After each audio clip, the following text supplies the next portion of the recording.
Assalamualaikum warahmatullahi wabarakatuh. Perkenalkan, nama saya Tubagus Haristian Hafiz dengan NIM 202108011451 dari Program Studi Teknik Informatika Fakultas Ilmu Komputer Universitas Esa Unggul. Baik, dalam pertemuan hari ini saya akan mempresentasikan hasil makalah saya untuk keperluan ulangan akhir semester. Dari pengertian bahasa, bahasa adalah sistem lambang bunyi ujaran yang digunakan untuk berkomunikasi oleh pemakainya. Lalu, menurut beberapa ahli seperti Bill Adams. Menurut Bill Adams, definisi bahasa adalah suatu sistem psikologi individu dalam sebuah konteks intersubjektif. Lalu, menurut Ferdinand de Saussure, pengertiannya adalah bahasa adalah ciri pembeda yang paling menonjol, karena dengan bahasa, setiap kelompok sosial merasa dirinya sebagai kesatuan yang berbeda dari kelompok lainnya. Lalu mengutip dari Harimurti Kridalaksana, pengertian bahasa adalah suatu sistem bunyi bermakna yang dipergunakan untuk komunikasi oleh kelompok manusia. B. Pengertian bahasa Indonesia. Bahasa Indonesia adalah bahasa persatuan yang resmi di Indonesia sejak sehari setelah kemerdekaannya di tahun 1945. Lalu untuk asal mula bahasa Indonesia, dari sudut pandang linguistik, bahasa Indonesia adalah sebuah variasi dari bahasa Melayu yang mengalami perkembangan akibat penggunaannya sebagai bahasa kerja dan proses pembakuan pada awal abad ke-20 sampai saat hari ini.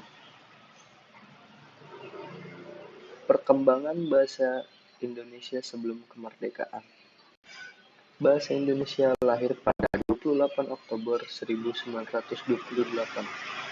saat Sumpah Pemuda. Saat itu, para pemuda di pelosok Nusantara tengah berkumpul dalam rapat pemuda yang menghasilkan 3 ikrar yang diberi nama Sumpah Pemuda.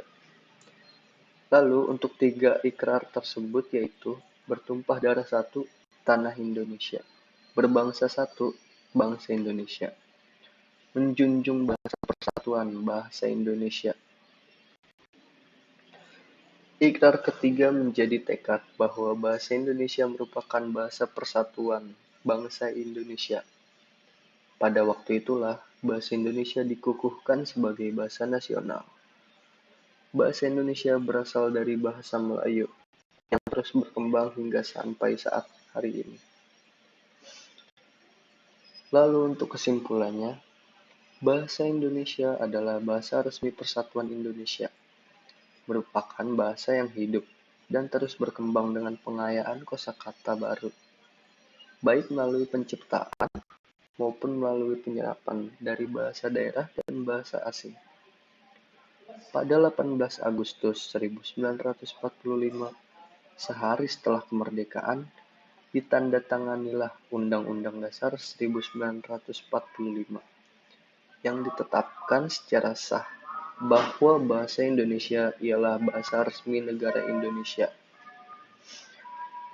Pada bab 15, pasal 36, ditetapkan juga secara sah bahwa bahasa Indonesia ialah bahasa negara Republik Indonesia. Selanjutnya, sehubungan dengan perkembangan ejaan, setelah bahasa Melayu ditetapkan menjadi bahasa Indonesia, yakni muncul ejaan Republik, ejaan Pembaharuan, ejaan Melindo, ejaan LBK, ejaan yang disempurnakan, dan EBI. Sekian dari saya. Mohon maaf bila banyak kesalahannya. Assalamualaikum warahmatullahi wabarakatuh.